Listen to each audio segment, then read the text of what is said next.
Hi everybody and welcome back to the Renewables Podcast. Thank you very much for coming back and watching another episode or listening in the van, as many of our listeners do.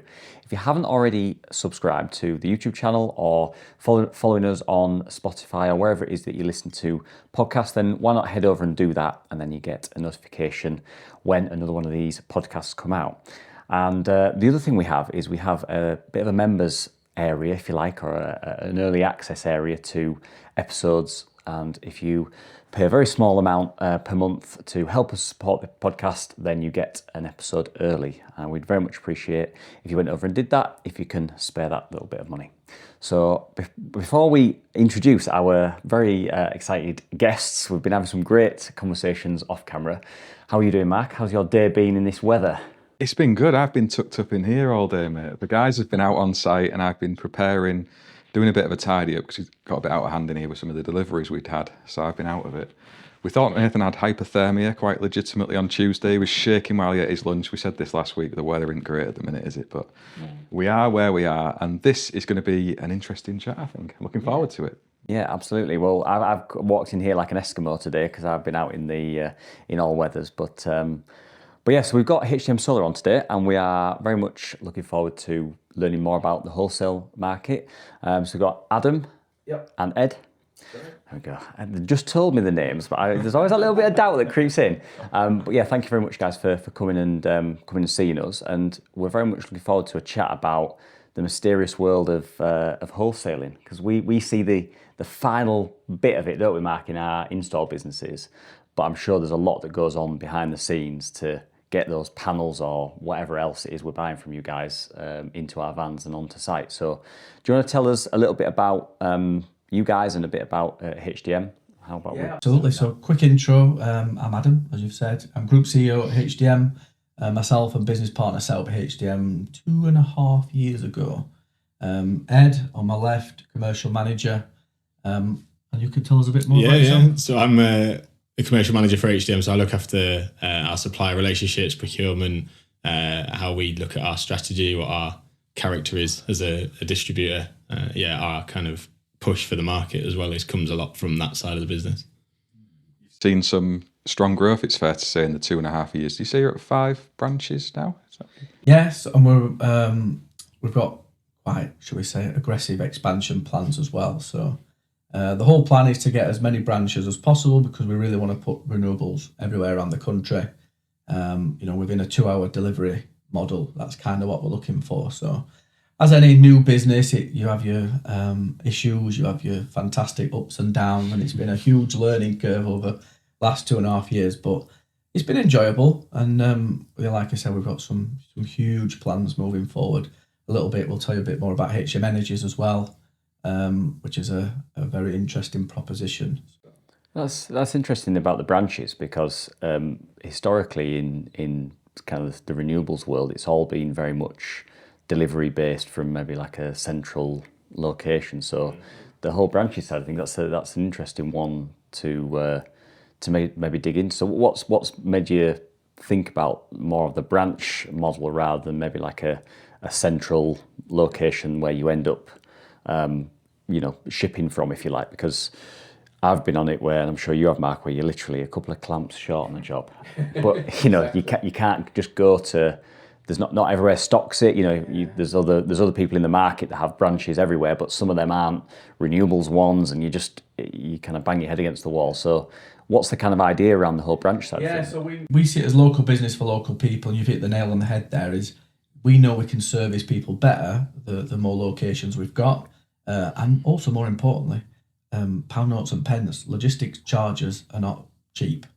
The closer we are to the delivery, the cheaper the logistics costs are. So that's what we pride ourselves on, because we also own a business called Dash Logistics, and they kind of underpin everything we do from a logistics operation. So if you do need, the best we've had so far is 52 kits next day delivery, which is unbelievable that someone just forgets to order, but that's installers nowadays. And we managed to pick and pack them all within the 4 or 5 hours we had remaining, and then get it there pre 9:30. We guarantee anywhere in the country, and that's literally down in your Cornwall areas up to Scotland, and we'll be able to service Scotland a lot better because that's our next branch.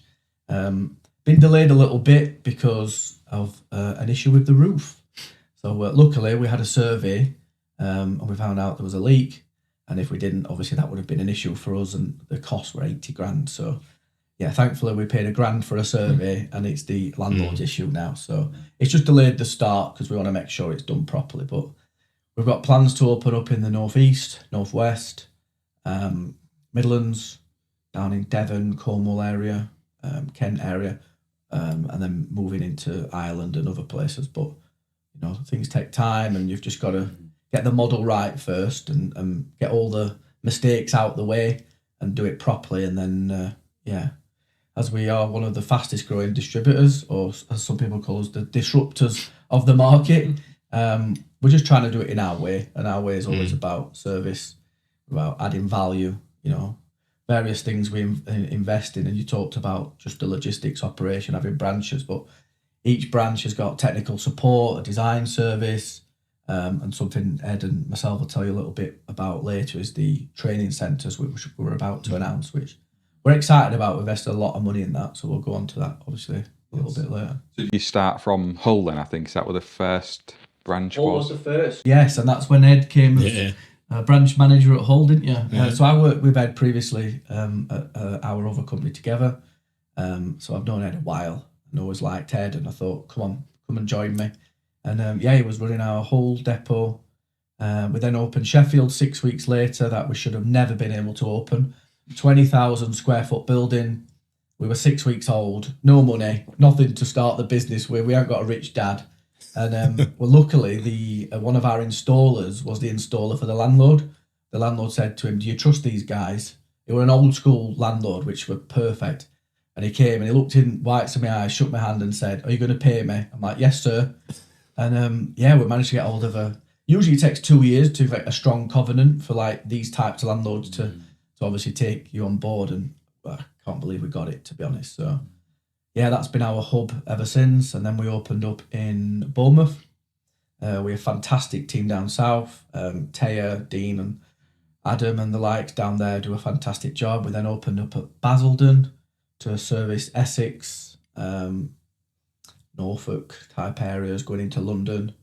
And then we opened Port Talbot in July last year, and Livingston will be open very, very soon. So 2.5 years isn't a long time, really, is it? And you must have quite a size of team behind all that, I would have thought, in such a short period. What's your people count right now? I think 70. I should know this number off by heart. 75, I think it was. 75. From nothing. This is why it's here. It's also a big bill every single month that we make sure we've got to cover all the costs. So it's we're a people's company. We live and breathe everything that we say, and we try and do everything we can for the staff. We've got a really, really good share scheme as well. We've got a bonus structure.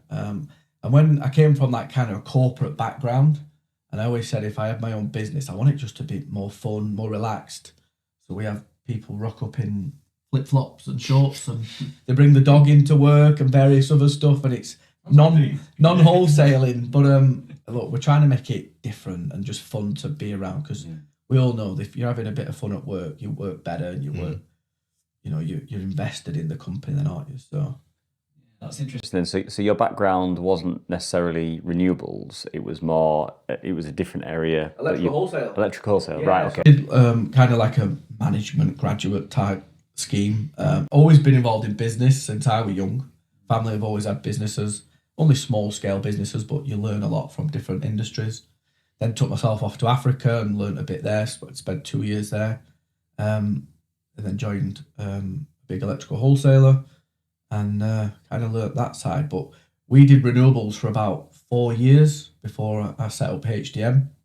And at the other wholesaler. At the other wholesaler, right. So I learnt a lot about it and fell in love with it, actually, because it feels like you've got a purpose. You're not just moving boxes. You're actually helping the world at the same time. And it's something we pride ourselves on as a company. We're really green. So all the managers, all the reps, everybody's got EV vehicles, including myself and the other directors. We have solar and battery on every single branch. We've actually got a delivery vehicle. We've got a few delivery vehicles where we can kind of say it's a zero carbon delivery vehicle, gets charged for free off our solar, and then we go and do a delivery. It's only got 150 miles, so we have to be careful of who we say yes to. But I think it's quite cool as well to do something like that. Yeah. It's walking the walk, isn't it? We felt that in our business where we adopted running an EV van, and we've had some challenges with that because of the YouTube side of things that we were mentioning before and the distances we have to travel. But I think you've got to walk the walk a little bit when you are passionate about these kind of things. So that's our approach with it in our business, and much smaller scale than yours, obviously, but same principles, I think. And it's interesting to hear that you've got that real passion for it. And we talk a lot, Sam, about us being geeks for industry and passionate about it. I think there's lots of people out there like that.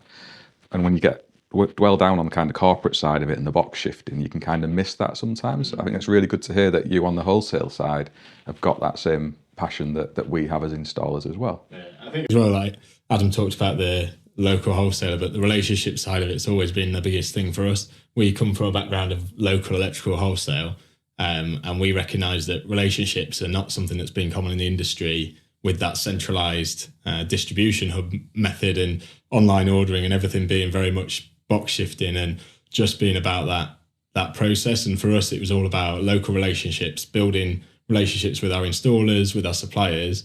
The relationship was always the kind of key thing for us. We recognised that to be able to support people, you need to know them and understand them, what they want, what they don't like, and the things that are important to them. And we've got some really strong relationships with our installers. And supply chain. We do get asked often how we grew so quickly. And I honestly say, because we invest so much time in the supply chain. We do fly to China and various in Europe and go and vet these suppliers and make sure they've got proper ESG policies and, there's no slave labour, and, a lot of it is a myth when it comes to China. I'm a big advocate of what they're doing out there, to be quite frank. But we invest so much time in them. And luckily so far we've delivered when we've made promises. And, there's quite a few competition out there and some really good competition. And I do love that we collaborate with majority of the wholesalers, actually. You guys probably don't see that, but a lot of the wholesalers buy through us. We've got a wholesaler hub where we supply to loads of wholesalers. We buy through other wholesalers when, again, we need last minute type things. So we do support each other. Maybe it's not as a kind of a group buying or anything, but we do look after each other as well. So that's an important part, because we call ourselves the installers wholesaler for a reason. We just need to get the job done. We can decide everything else afterwards. Well, let's just get the material to site. Let's get the job done. Let's make sure the customer's happy and build this reputation of renewables being a proper industry, not some of the installs we're seeing online and various other places. Yeah, I think that's kind of where we're starting to get to. We mention almost every podcast about that mass adoption period of renewables, and it's kind of feels like we're edging ever closer to it. And I think certainly when I started my apprenticeship in electrical/renewables, it was very much like, it was kind of maybe a bit of a false start because of the feed-in tariff period where everyone was doing it, but there was like a bit of no man's land in the renewables world after the feed-in tariff was winding down. And the people that were in the industry at that point, many of which I still speak to today after being on social media and chatting to these people all the time, the people that were left in it were the ones that really loved it because they were doing it because they loved it.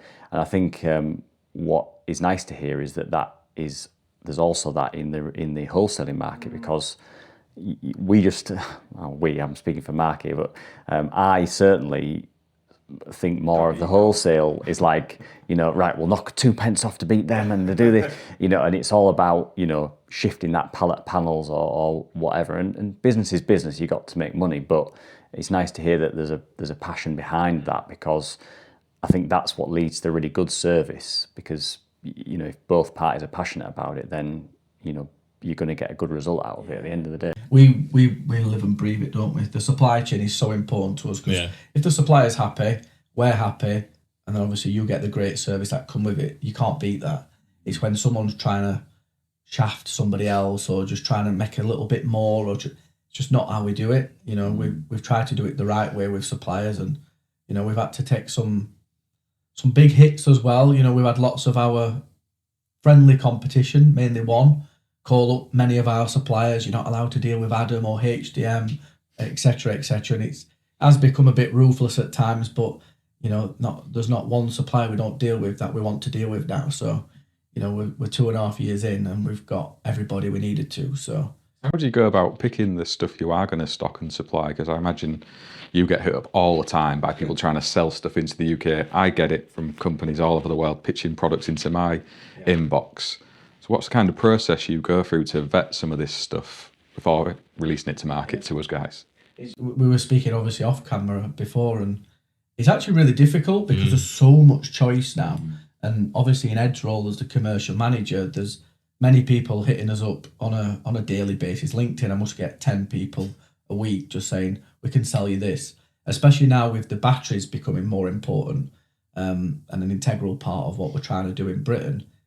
Everybody's selling it. So we're very loyal as a business. So we've actually stuck to the 5 companies or 5 brands that helped us start HDM by giving us credit.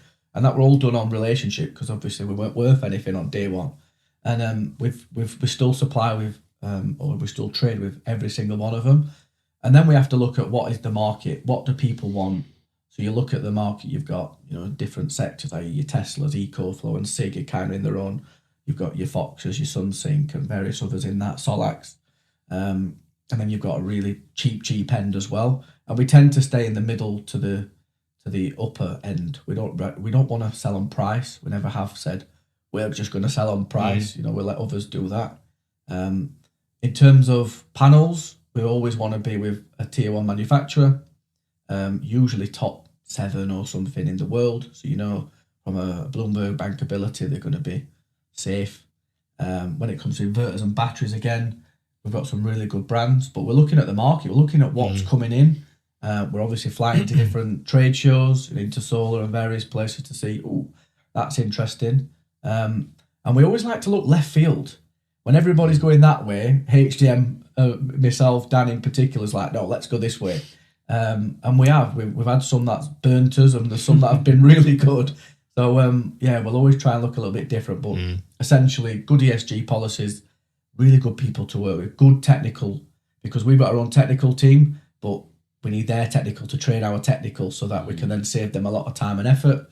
I'd probably say that unless you've got... Yeah, I mean, I think that it's balancing out between chasing the ball a little bit and trying to go after what everyone else is talking about and says is good stuff, is best to install, and then looking for developments in the market. So what's important to installers, what's going to matter, what regulations are coming that mean that these products are going to be more beneficial to the installer. But I think Adam's right. It's about how the manufacturer supports us and therefore can support our customer base. So where are we going to be able to work together in partnership to help deliver on our promise of putting the customer first? I think that there's a big variety within the market. Adam pointed at different ends of the scale and what manufacturers are trying to achieve. And I think that there's a lot of people trying to fight for market share dominance. The UK's sort of the fastest growing renewables market in Europe now because of, I guess, the way the market has changed. And so from our perspective, it's a case of trying to make sure that we're aligning with companies that we know are stronger. And Adam touched on the bankability, the reliability of the brands, how long they've been in business, how long, what their, I guess, their experience and their precedent is. And how that's going to translate to the customer experience. Is installation going to be something that the customer finds difficult or is straightforward for them? Things like the quality of the products, the warranties, the ESG. Visiting China is an important part of us to see that supply chain from start to finish, and understanding that we stand behind the brands that we think are best for the customer. That's our priority is the customer. It's always customer first. And so if we think a brand is ticking all of those boxes, then we'll take that on. But we don't jump around when we're not trying to stock and sell everything. We're not in that position. We're a growing company and we want brands that are going to support us, but then we can in turn support them. So that's a really important part of it, is not just looking at what everyone else is selling and what everyone says is good and trying to jump on a bit of that, but having that good balance between the two. We have it, don't we, Mark? When you kind of get into this loop of selling a similar product, and SIG Energy, yeah, that's the one at the minute, and that will change over the next 5 years as well. And there'll be another product coming out, and it's at what point you decide that you start quoting something else when you know that everybody else is quoting the thing that's very popular. There's some great tech out there, with different battery chemistries, and you're just like, I just don't know if I can, don't know if I can take the leap. So we feel that on the installer side, don't we, Mark? About I've gone through a bit of a transition myself in terms of every single job for us has been Solar Edge in the past, because, and I still absolutely love Solar Edge, but their battery offering has just kind of really aged very quickly over the past year.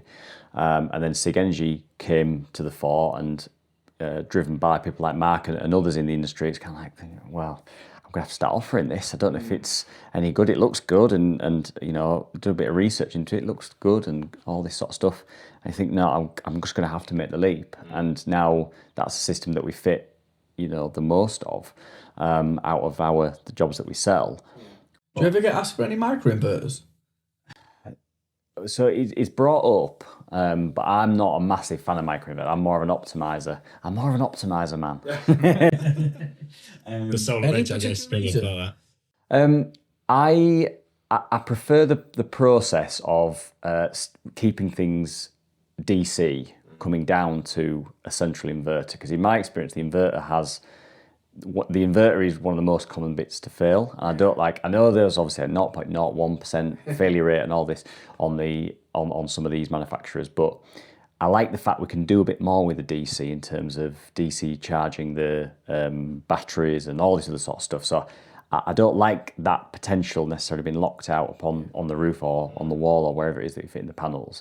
I think that's a common theme we're seeing as well, because all the benefits of microinverters are significant to normal inverters, but it's the fact that you think, oh, if anything goes wrong, I need scaffold again. And there's a huge cost involved in going back to site and getting this sorted. So in Europe, they're huge on microinverters. Your M phases, your AP systems, and the various likes do so well in Europe. But in Britain, we just, apart from Octopus, who standardised N phase, there's not many people really going down that route. We've done a couple of M-phase systems, and the thing that sort of lent us away from that, if you like, was the volume of panels you can fit on a string with it. A lot of our systems tend to have quite large arrays.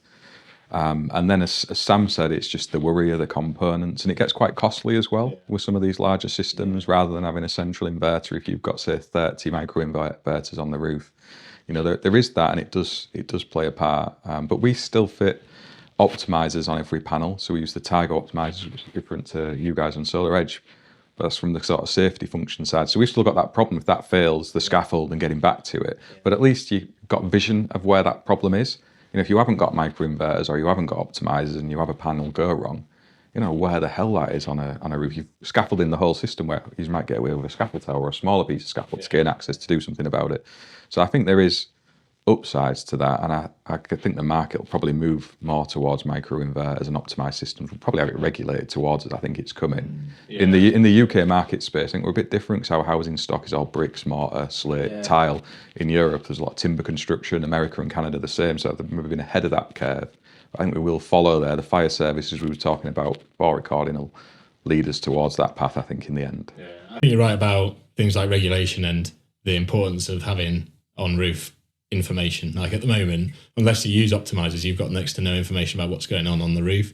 But I think microinverters suffer a little bit because of the optimizer availability and the fact that you kind of lose a lot of the benefits of the microinverter if you've got something that bridges that gap. So the optimizer helps with that. And I know that there are a number of brands this year that are looking to bring out more monitoring and rapid shutdown and isolation at module level. So looking at products where they're integrating things into the modules. So Sungrow are looking at bringing a module out that is has integrated monitoring on it and will be able to do automatic shutdown and things like fire isolation for at the module without the optimizer, and then the optimizer kind of bolts onto that. So I guess there's innovation happening in and around the microinverter. But yeah, I think that you're right that things like roof access in the UK are much more restrictive, and we have a lot of red tape in this country about how you interact with the roof. And from an installer point of view, why would you add those barriers in? So I think it is something that brands that do microinverters need to think A carefully. lot of it is cost as well, like you said.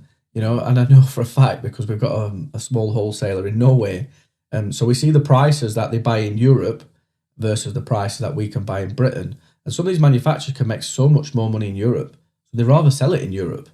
You know, we have become a nation of trying to become as cheap as possible on a lot of things. So yeah, it's a challenge to really sell them from a microinverter point of view. But I agree. I think as soon as Fire Brigade or somebody have some form of legislation, it's going to be like, right, we're going to adopt this. We're already seeing a bit of a shift in the commercial market where, you know, SolarEdge still does really well in the commercial market because of the insurance implications of not going down the rapid shutdown side of things. And obviously the cost calculation is a little bit different if you're installing 500 panels than if you're installing 15 in terms of knowing which one of those 500 panels is not working.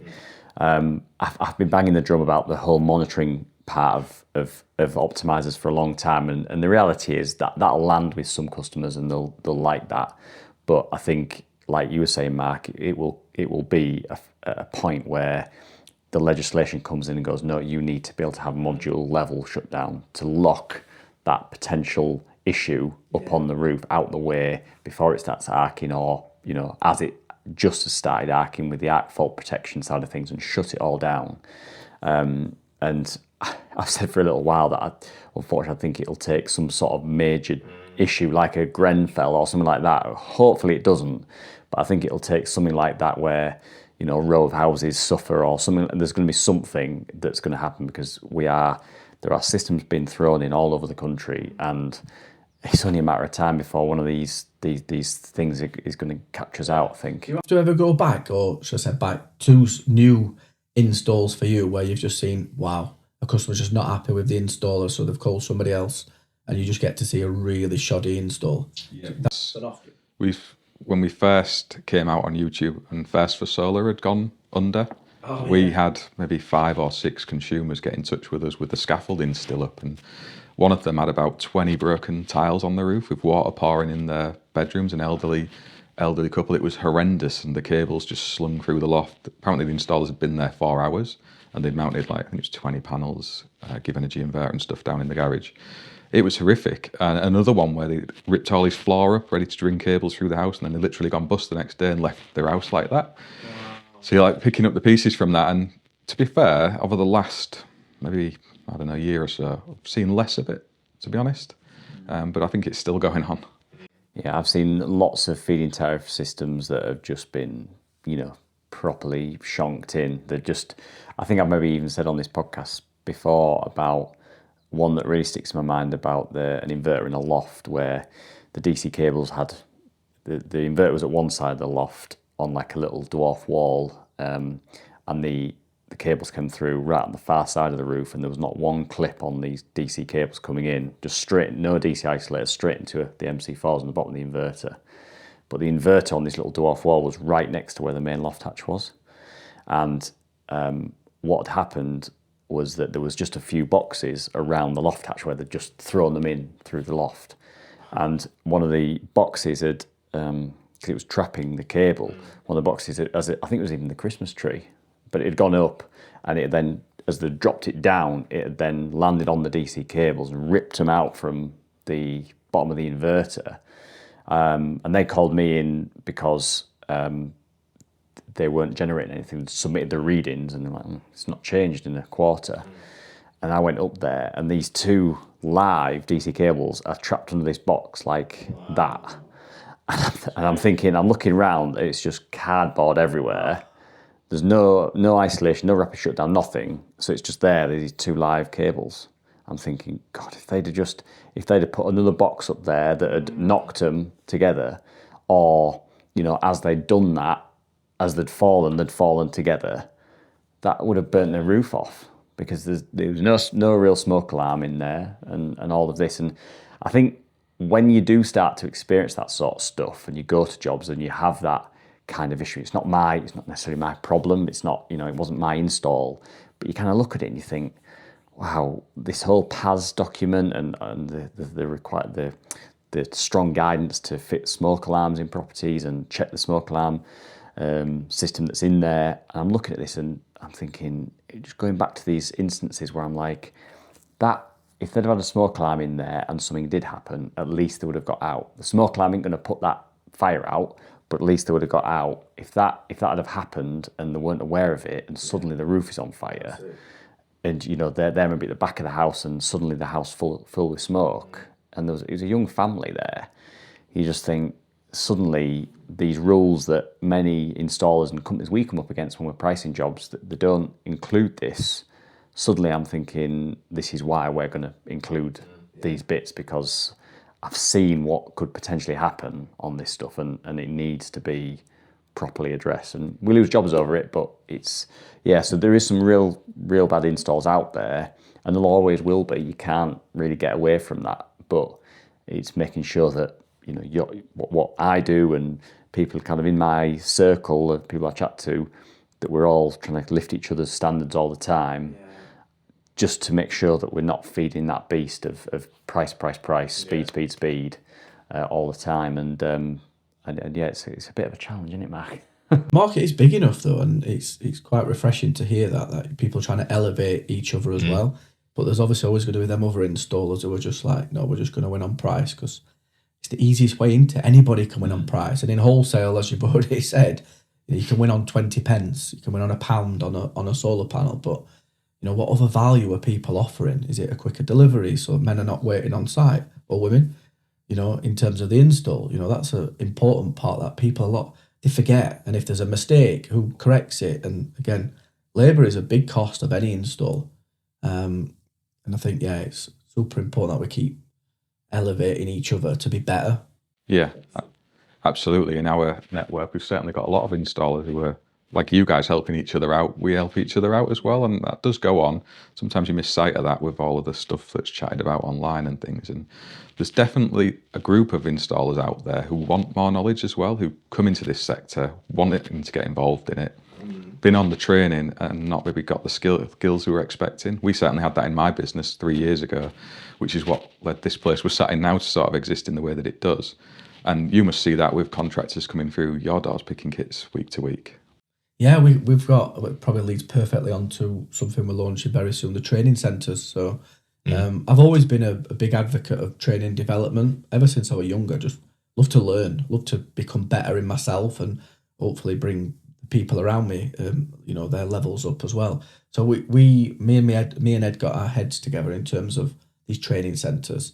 And what is it that we don't have? Now, there's some lovely training centres around the country, but they're all in certain areas. There's not necessarily the same company all doing it everywhere. So we've got 3 that we've started, which Ed will tell you a bit more about, and the other 2 are going to be done very soon. But these are proper training centres with rigs, with off-grid systems and various different inverters, panels, iPads for commissioning. Like, as installers, it's not just a round table and 6 chairs and a TV screen. It's actually bring your tools, because you're going to have some fun today. And we believe it's a free of charge service. So we're going to be working with companies like yourself and others who can utilise it for free and just try and educate. Because we've got a huge skills gap in the industry, huge.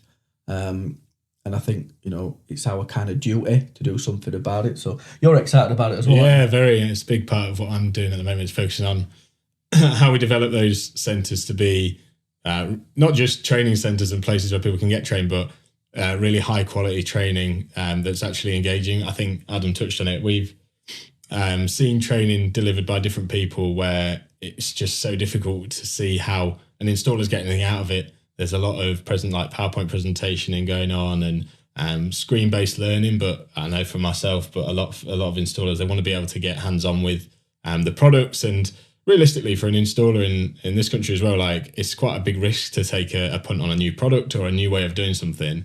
We want to kind of remove that that concern and the trying to make that work properly. So we want to get our customers in front of the products and give them the opportunity, risk-free, cost-free, to get their hands-on experience with the products and learn how to install them properly, done through our partnership with our manufacturers, that relationship that we have. Sort of thinking back to how and why we pick the brands that we do, a lot of that is down to how they're going to support our customers and how they're going to work closely with the customers, so that there's a much a better process for it. So there's a huge demand as well, isn't there? Yeah, massive. Huge demand. So we did our first course was in Port Talbot, South Wales, 2 GSE courses.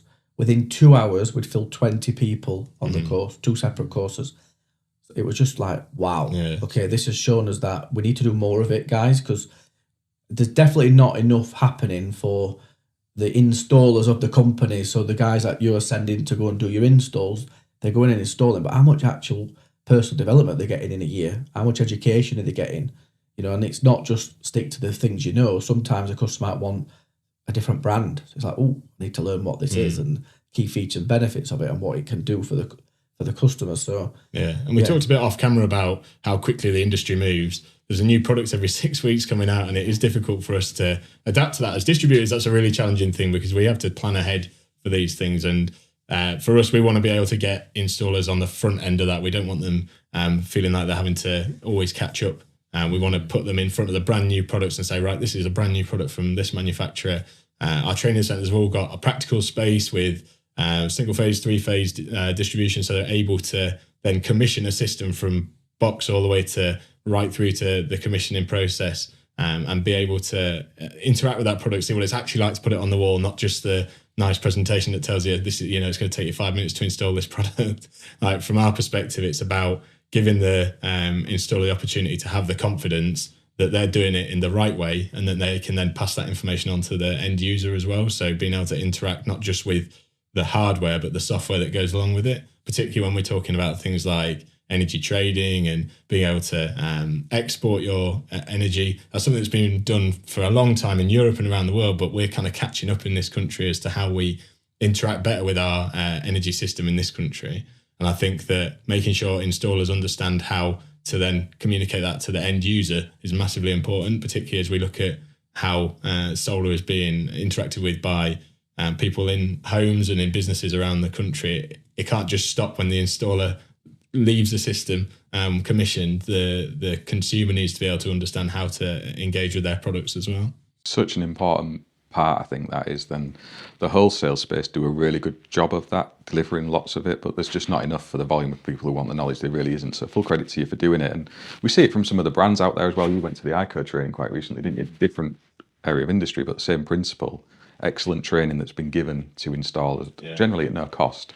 To try and alarms. Yeah. We've been to where is it? It's over near Bristol, Shropshire. Yeah, that's the one. Yeah, we've both been to that ourselves, and we were in renewables. That's an unbelievable training centre. Really, an incredible product as well, by the way. British product as well, so it's good. We've had them on, haven't we? And they're absolutely great there. And the training there was just it was for it being free. I think we gave him a bit of a roasting because he bought everyone steaks, didn't he? Yeah. As soon as one person ordered a steak, everyone was like, "Steak for me." And it was like 20 like fillet steaks and that. And but that isn't the main thing I remember from the training. But it was fantastic, and I think there's, like you were saying, Matt, there's a real need for that training out there, isn't there? There is. I think the accredited training lags behind in the industry a long way. I think that's because of the regulations. They have to kind of sit in that world, and it's maybe 5-6 years behind what we actually need. It very much lives in the world of PowerPoint, reading books. You don't get that hands-on experience, and like I said, this is why this space sort of exists in the way that it does. And that the wholesalers like yourselves are filling that gap, because you are at that cutting edge phase. You want your installers to be able to go and fit this stuff. There's a benefit for you in training them to do it, so they're likely to buy more of the products from you and fit it correctly. There's the upsides for everybody, and it's great that you are stepping forward, offering that. I'm not surprised to hear that you're seeing that demand, like biting your hand off as soon as it's offered. Yeah, and I think that Adam's right that one of the biggest things that we focus on is that geography. Geography is a massive part of this. I speak to lots of manufacturers, and one of the things they often push is, we've got this massive facility in Kent or in Shropshire or in Birmingham. And that's fantastic for the people who live within 2 hours of those places. But if you're up in Glasgow or if you're up in Middlesbrough, or you're based down anywhere else in the UK that is a 5-6 hour journey, you're talking 2 days out of your week just to visit and get trained. So for us, we like action. We want to get stuff done quickly, and we recognise that our branch network growth, it supports our installers from a service point of view, but also that training piece and that ability to interact with those relationships locally is to say, right, we're opening a branch in Livingston. It's going to have a training centre in it straight away. we're going to be able to offer you training courses within 6 weeks of it opening, because we recognise that our proximity to our installers is one of our key strengths. And so being able to offer a better geographical solution and high quality training together is something we can really add to an installer's experience. And the branches themselves, they all work together. So we know, obviously, because we come from the wholesale background, there's lots of companies where you order it with a Manchester branch and it needs delivering by a London branch, and they won't work together. They'll leave you to the... Do you get it? Wow. So it gets put to the last to be picked, and it should be there pre-9:30, it gets there at 4. We have none of that because I've seen the other side. Every single one of our branches has to prioritise the other, and they're actually incentivised to do it as well. So yeah, I know it's going to be more of a challenge the more we scale, the more branches, because they've probably come from that other wholesale mindset. But it's a hard part of keeping that culture of, guys, we're all in this together. And we've got this motto, we always say it's customer first. In fact, we've got it printed in most branches. Customer first, company second, branch third. So we don't want branches delivering 6 hours away because they can make an extra 100 quid themselves, when actually, the customer can get a better service when it's 40 minutes away.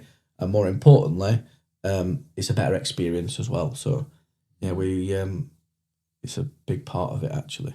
Yeah, I mean, that sort of culture is really important, I think, to build anything in the modern age where, everyone's so much more accessible and can get a good vibe from a company very quickly. Back, before social media was around, you just used who was closest kind of thing, and what have you. And there's still a lot of value in that, because like we mentioned, I think off camera, I've been on jobs where I've needed like half a length of rail, or I miscounted on my end clamps or something like that. So location is really handy, because it might save you a day of having in a hotel stay, for example, just to put one end clamp on. And also, what are we doing it for? We're in renewables for a reason. A 5-hour journey is a hell of a lot of fuel and emissions. So, come on, we need to do it in the right way. So it's a big part of our plan. I always said, when I've done my financial modelling and we're speaking to investors and other people, is we want to become the Amazon of renewables, to get it there really quick. And you can't fault the Amazon service. It's unbelievable at times. But I think it's needed. The way people procure now has changed. And obviously we were talking about how we get it from China, and we have to be so on the ball when it comes to procurement. Because naturally you've got a period of time when you order it from China, you're then on the water, and obviously anything can happen with what's happening politically in the world.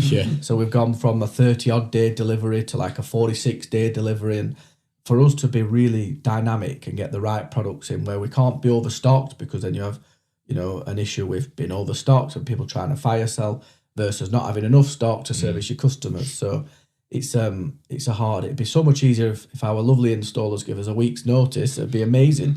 But usually it's 2 hours notice and we have to be super reactive. But that's Ed and the team's major issue on a daily basis. I guess with the whole supply side of things as well, we've seen in the news the changes around the tax, and I don't understand how any of that works. I guess you guys have to be abreast of it, but there's changes around the price modelling, I think, coming into the UK, isn't there? Yeah, so I think the Chinese government was paying an export rebate to all the manufacturers of solar products, particularly PV modules. So panels were, I think a couple of years ago, it was at 12% they were getting for exporting, and it dropped to 9%. There's been a lot of talk waiting for the change to happen, because the government was planning to withdraw the export rebate. So from the 1st of April, the Chinese government's removing that export rebate from the manufacturers. It's going from 9% to 0%. And we've, as soon as we get that information, we're trying to communicate that out to the customer base, because we recognise that when you're planning ahead for jobs, and we recognise that whilst the last part of the job can be very last minute, a lot of jobs are quoted weeks, if not months in advance. And so that information is crucial. But yeah, so that price uplift, we've already seen it. And I think that, from April, there'll be probably a 10%, maybe 15% increase on module price. But I guess that's coupled with, from November, I think silver. So most PV modules use silver paste for the conductivity between the cell and the module. And silver's started skyrocketing in price from about November onwards. and we didn't really see the price increase hit until about December. But from January 1st, I think we've seen a 15-20% increase on module price weekly. Like this is going up in percentages every week now because silver's continuing to rise, and I think that it's difficult to see how it's going to change. I think a lot of the refineries in the US are backed up because of demand, so that silver price is kind of dictating how the module price has been going, and then the rebate's just been a little bit on top of that. So I think there's also an element of the Chinese government have got the big four together, bang their heads together and say, guys, why are you losing money? Yeah. And I'm not saying they're colluded in any way, but they've definitely got their heads together and thought, right, let's actually make some money. I read a stat, I think it was a few days ago, that they lost 1.4 billion between them. Like, how can you just lose 1.4 billion? So it's kind of stifling demand to start with, increase the prices, which we knew this was going to happen quite a while back. They kept telling us it's going to happen. We just don't know when. And I think it was early January they announced it for 1st of April. So. Yeah. It's fair enough, because if you look at solar panel prices over the last 3 or 4 years, they've gone down, haven't they? And I can't think of many other things that have gone down in cost in that period. Everything else has gone up. So we're kind of at that bottom level. We was wondering where that would end up sitting. We've obviously sat there, and now it's moving back upwards a little bit. So we need a bit of context around where the price was maybe 3 or 4 years ago and where it is now as well. I think that's the important thing, is to look at it in the grand scheme of things. So yeah, the price is going up quickly now, but realistically at the end of 23, kind of that time frame, panel price absolutely fell off a cliff in a much faster way than it did now. I think panels went from the guys at the end of the system going from about £120 a panel to 60, like in a 3-month period, and that is a crazy drop in demand. And from a distribution point of view, that's a major headache. The volatility of module pricing is chaos for us, because we have to think about it. If it is on the water at that point and you've paid whatever you've paid for them, and then they're coming into the market, are you taking that hit yourselves, or is it the manufacturers? Get this one out. Yeah. So depends on the relationships as well. We've got some brands that are like, you have to sign a contract. It's like a PI, it's called, and if anything varies by over 10%, then they've got the right to say we're putting the price up. So it could be on water, and we're thinking we've sold it already, which is amazing because you sell it before you get it. So from a cash flow point of view, and then like, oh no, actually this is the price, and you think, for Christ's sake. So it's really difficult, and the wholesalers, because we are technically the middleman, we're always getting screwed, and I'm not pleading, we are getting screwed from both sides at times as well. So you've just got to try and be smarter. You've got to try and be in front of the game, and also have really good relationships to say, come on, let's play the game properly. So fortunately, that's, we haven't been stung by any of it as of yet, but Chinese New Year is very, very soon, and trying to get anything out of them for a couple of weeks is really difficult. So you have to procure months in front to make sure you've got the right, orders en route, and making sure that if you do have a spike between Jan and February, that always becomes a bit more of a challenge from a procurement point of view, because getting hold of the stock's a lot harder. And we used to be able to, a few years ago, rely on Rotterdam. So there were loads and loads of panels just stacked super high in Rotterdam, which is a 4 to 5 day lead time.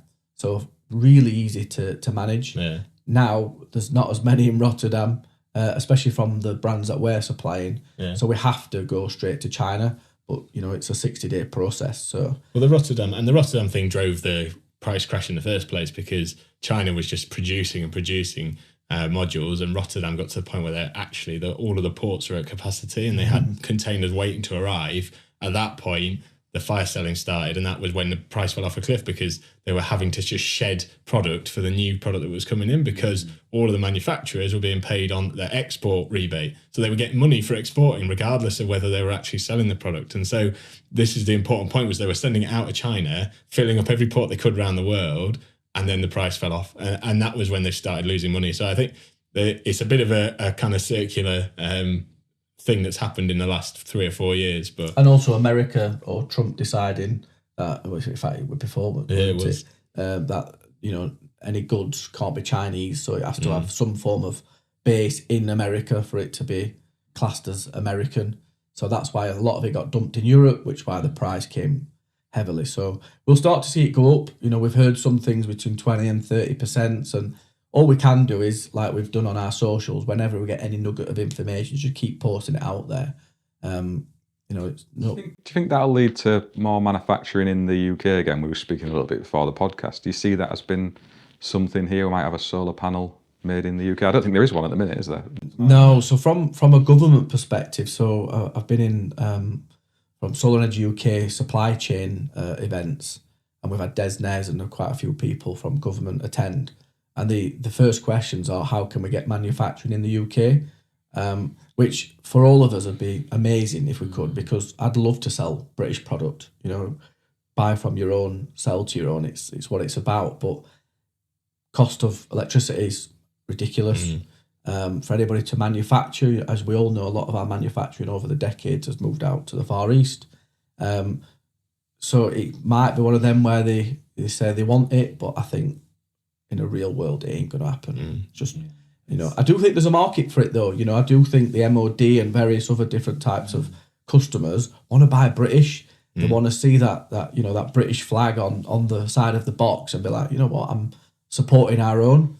I just can't see it happening. China have got it down to a T. The manufacturing process is just so good. Well, I think I was listening to a little clip on Instagram. I think it was where is it Tim Cook, the Apple new Apple guy, and he was saying that people have got China wrong. That they think that it's gone out there for the cost, and it maybe did to start with, but it's now the expertise. Like, you cannot. I can't remember where he was saying. I think he was either in Europe or America. He was saying if you ask for, you know, everybody that has got this really high level of understanding of making something in an iPhone, I can't remember what he referenced, but something in an iPhone, he said you'd be lucky to get 1 or 2 people there. If you asked that in China, you wouldn't be able to fit everyone in the room, because over the years they've developed that unbelievable knowledge base, the training, the infrastructure, everything to actually build all of this stuff, the world's kind of factory. And so to suddenly click your fingers as a government and go, right, we're going to start building our own panel, you've got, like you say, you've got the energy costs, you've got the raw materials, but you've just got the understanding of how to do it. You can't just click your fingers to do it. And I think it was Viridian that used to manufacture in Cambridge, but they had to move out because it just cost too much to manufacture. And it's the scale and the opportunity as well. So the scale is massive. So I was in China a couple of weeks ago visiting our brands that we work with, and acknowledging that the scale is just unachievable in the UK for certain products. It's not a case of lack of desire. It's that I think that it's just not possible that we can get to that point. And because the scale and the opportunity is there, they have developed beyond what was capable in the UK, because the opportunity is there, therefore the knowledge follows, and we're some way behind that in the UK. And the irony is now that it was at Sungrow's factory, and they're talking about building a manufacturing plant in Eastern Europe because they recognise that they want to be better with data security and make sure that their supply chain is really robust for the European market. But it's the Chinese manufacturers that are driving investment in European manufacturing, not the other way around. That it's not European brands saying, no, we want to pull away from China. It's that the manufacturing is coming, but the chances are it's going to be pushed by that knowledge and experience from China to be established in places like Romania and Poland, where we've seen companies buying up large spaces of land so that they can build these manufacturing sites. So I think, it's a different scale. Yeah. We went to a factory and it was 1 million square meters. 1 million square meters. It took us so long to walk. And we were just walking. It was a beautiful factory. We were just walking for ages, and all you saw was just robots, just doing the jobs. And it was like, wow, we took a 3-hour train once and I didn't lose 1 bar of signal. Yeah, I can drive to here and I must have lost 20 phone calls because of the signal. And we're such a small island compared, and you just think, I respect their infrastructure, I respect what they've done. Take any politics away from it. They've done it well, and I think there's quite a lot of people that are envious of what they've done. You take your hat off to people that are doing it better than us. So I'd love to have manufacturing in the UK, and unless the government's going to say to a Sunsync or somebody who's from Britain, come on, we'll give you a few $100 million to set up a manufacturing plan. Can't see anybody doing it. Why would you? thing is, it's that whole policy is so wafty as well. Like, it can change with another government. You got 4 or 5 years of a government, and suddenly they go, no, we're happy with it being in China, and suddenly that next instalment doesn't come. And these things to set up, you're talking a decade really to get properly established. And I don't want to be defeatist over it, but I agree with what you said, Ed. I think it's almost a race that's literally already been won that we're trying to now, get to the start line on. And I think it's a really tricky one to work out. And we're great at innovating in this country, but we have lost all of that, or a big chunk of that manufacturing ability, certainly in the renewables world. And China and what have you, and the countries that are out that way, have such a monopoly on the raw materials as well that actually even if you tried to manufacture in the UK, you'd probably be shipping the raw materials over anyway. So it's a really difficult puzzle. And on a survey today, I was asked by the customer, are these SIG Energy batteries British then? I'm like, no. He said no. I said no, they're not. Unfortunately, there's not really any manufacturers out there that are manufacturing any British batteries.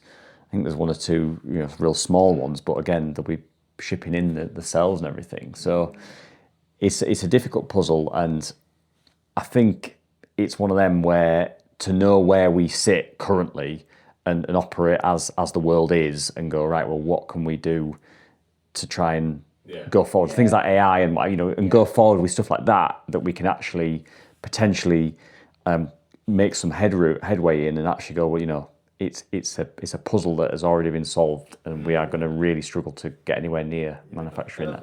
It's about how you engage with that, because we as a company, we don't shy away from the fact that our brands manufacture in China. We have to engage with that because we'd be fighting a losing battle, like you said. But from our perspective, okay, that is the way things are. How do we then make sure that we're doing everything right to interact with that in the right way? Because we shouldn't ignore the fact that there are big question marks over supply chain globally, not just in China, but there are questions about how things are done in China. There's a lot of political control and things that we have to be aware of. And so do we shy away from that and try and bury our heads in the sand and say, oh, we'll do it quietly, but we don't really like it?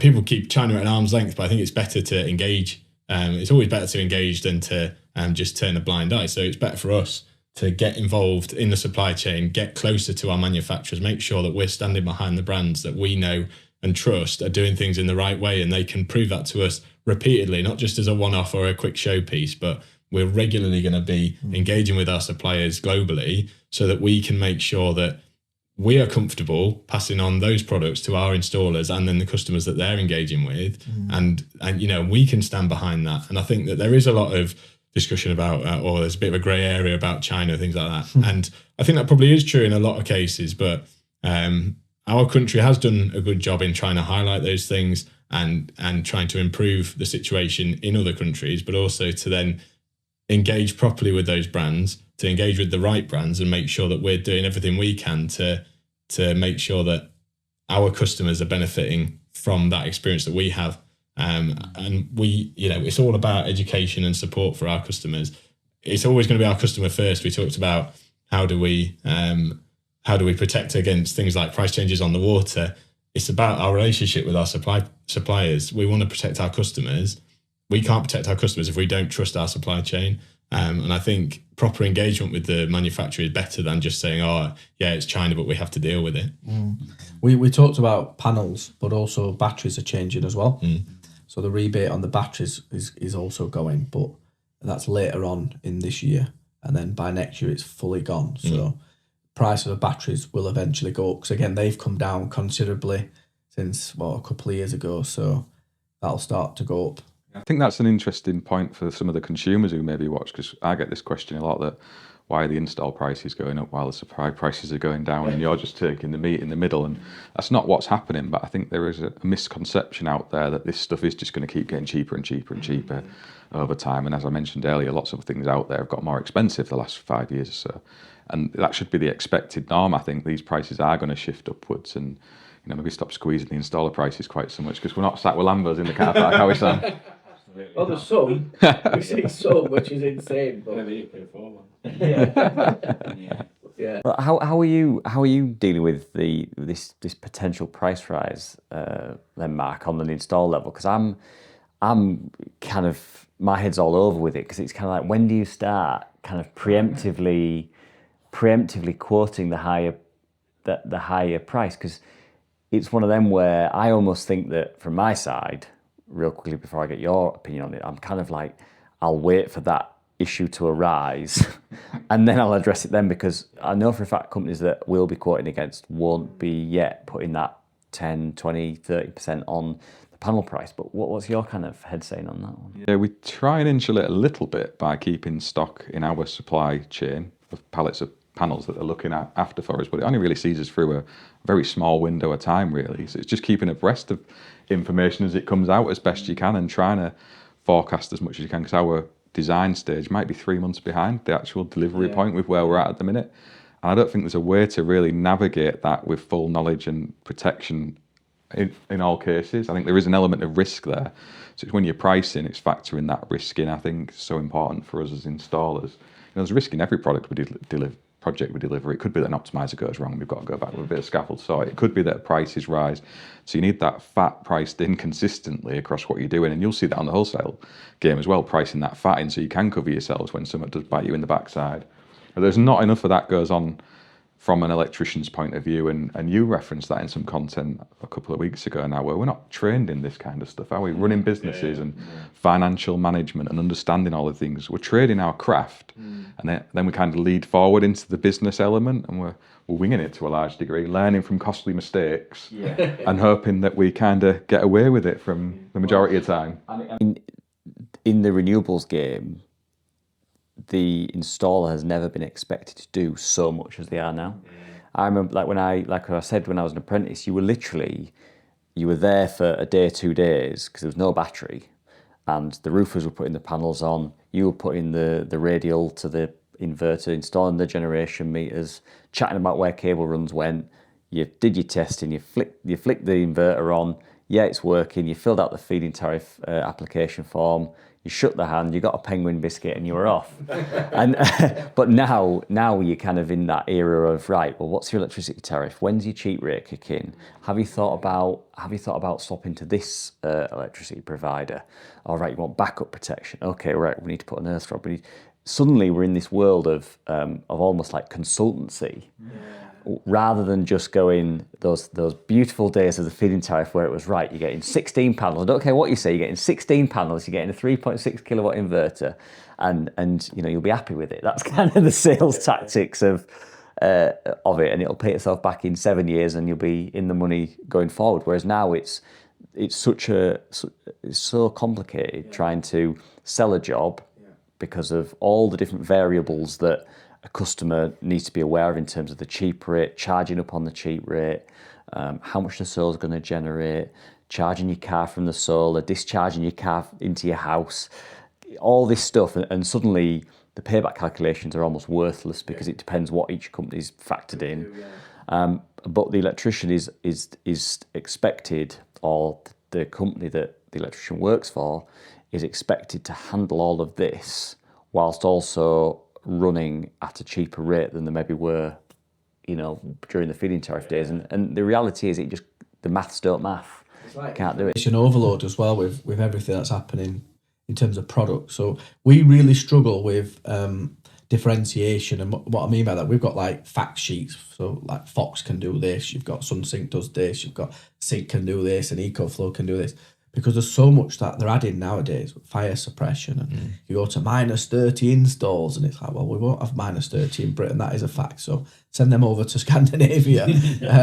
But yeah, it's like information overload, and I can really understand from your point of view when, if you're a Mrs. Smith thinking, right, well, what do I go with? Like, what is the best? And they're then looking at YouTube and thinking from credible people like yourself, well, they've said that's good. And I can see why they buy into that, because just think how many people are knocking on the door to try and sell solar right now. And, there's a huge misconception of the word net zero that's getting branded out in obviously various political areas. And, they're just hearing negative or they're hearing this does this, and there's sometimes mis-selling happening as well. So yeah, it's a huge information overload, and education piece as well. I think that's what brings a lot of the excitement there for those of us who are interested in it, delving into the nitty-gritty amongst all of that stuff. And that's where we display our value, I think, Sam, with our customers, where they see and recognise that. I think with the mass adoption phase, when the grants and interest-free loans start to play a part, maybe consumers will be viewing it differently, and it's more about cost to benefit, and they're looking at their energy bill and thinking, well, I can take that loan that's going to cost me this a month and it's going to remove that. And it's less about the kit, maybe. I think that might be something that develops over the next few months when we get the meat on the bones around what that actual policy is. I think the interesting thing about that, though, is that should be the time where customers should feel freer to make a more informed decision on choosing an install that maybe is more expensive, because they're maybe getting a grant for it, or they're getting an interest-free loan. So suddenly you're at that point, or a low interest loan, where actually it's not kind of your money that you're spending. So why not go for a better product, better installer that has all this stuff nailed down? Better warranties, safer products. But I saw it during the feed-in tariff time when I was just fitting what I was told, and 1 minute you were fitting this type of inverter, and then it's this type of inverter, and you're kind of like, well, why? Asking your boss, why are we fitting this now? It's like, it's a bit cheaper. It's like, actually, people have paid that system off within 7 years, and they've got it's a 25-year guaranteed inflation matching thing, where actually they could, in hindsight, they could have just gone for like the top of the range kit on everything, and it would have maybe, instead of 7 years, it'd have paid itself back in 8 years. And still have had all them years. And that's what I worry a little bit about this grant side of things, is it's a really good potential thing for us to get as installers, but I don't know if the customer's mindset will be in the right direction of actually let's double down on quality rather than just trying to get a cheaper install, but maybe get an extra couple of panels on. It's like, but choose quality. To be sold to them as well, I think that's a key part. But we're really glad it's happened, but obviously the implementation, the stage, how it's going to work, what actually is the percentage on the loans, and who gets the grants. There's so much to learn, but we've got like our sister company called HDM Energies, which is sometimes too good to be true. It's a PPA kind of fund where we've got 100 million backed by a British bank, which is amazing. It took us 2 years really to get the infrastructure right of it, but our sweet spot is fully funded solar for 20 kilowatt up to around 500. So it's an area that the big boys are not playing in, your Octopuses, EDFs, Eons, and all these types with the big PPA models. But we want to just deploy as many assets, as much solar as possible all around the country with battery storage. So that's HDM Energies. They've got a good thing going. It's just we need more people to spread that. All the SMEs around the country could have fully funded solar, and there's no catch. Like this space, we could fill the roof with panels. Just absolutely fill the roof. We put batteries on as well. Fix it. So I think where we could have had it adopted a bit quicker is if the communication was better. Because when I say I can put, we can put solar panels on your roof for free, it's like, what's the catch there? Well, it's not for free. It's fully funded at the point of obviously delivery. But you've got fixed energy. And that's the key thing, is fixing it for a period of time. And these contracts are from 10 years, 12 years. They're not like 25 years like some of them we see. So we try to make this, the energy piece, really simple. We've seen some PPA documents which are like 50 pages long, and you just think there's too much hassle. But really simple, quick DNO applications, let's get it on the roof as quick as we can. And it's fully funded, literally fully funded. So the installer has a project where, they may be they've gone to a local factory and they're like, right, 50 kilowatt will be great for this for this property, or, it could be whatever size. And they go, my client doesn't have the cash to basically spend. They come to HDM Energy and go, look, can we use your PPA model for that? Absolutely.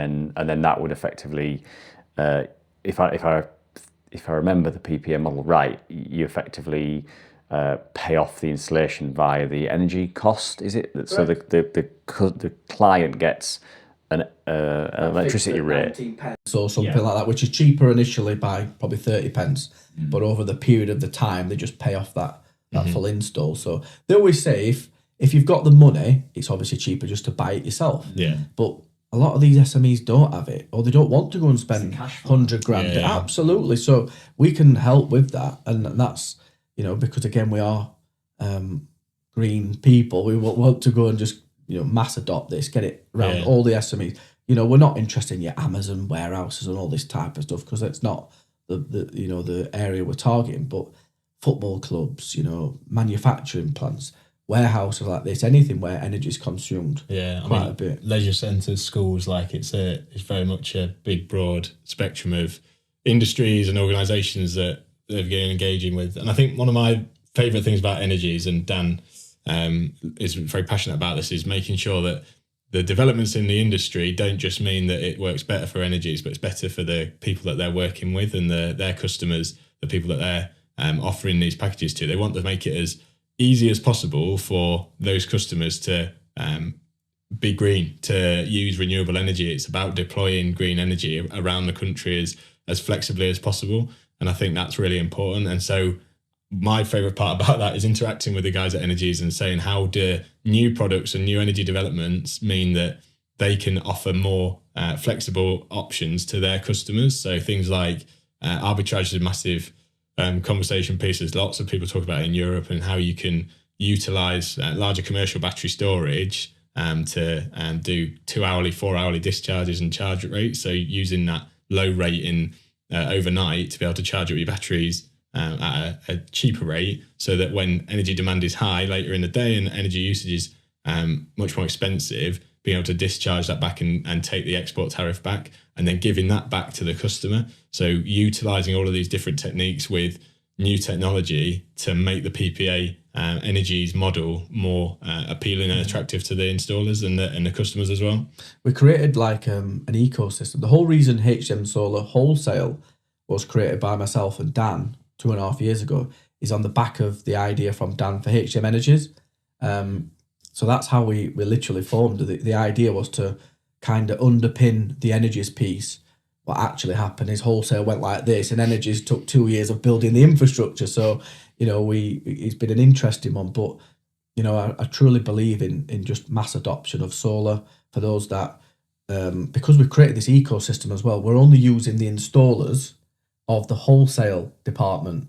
So from if you're an installer of wholesale, you get free leads from HDM Energies, which we know a lot of wholesalers, they can't go and give you a 100 grand job because it's not what they're in. So we've created this ecosystem where you can get onboarded by HDM Solar Wholesale, become a customer, spend, buy, we grow loyalty together.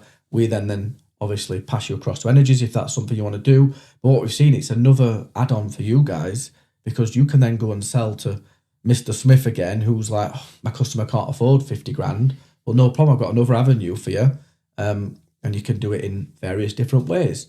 There's also opportunities for you guys to make a little bit on it as well, either over the period of time or from a referral fee. And then obviously you get the install that goes with it. So it's like a full ecosystem. And then we've got the logistics piece that goes with it, because some of these batteries weigh a hell of a lot. So we've got to make sure it's a proper logistics operation to get it there safely.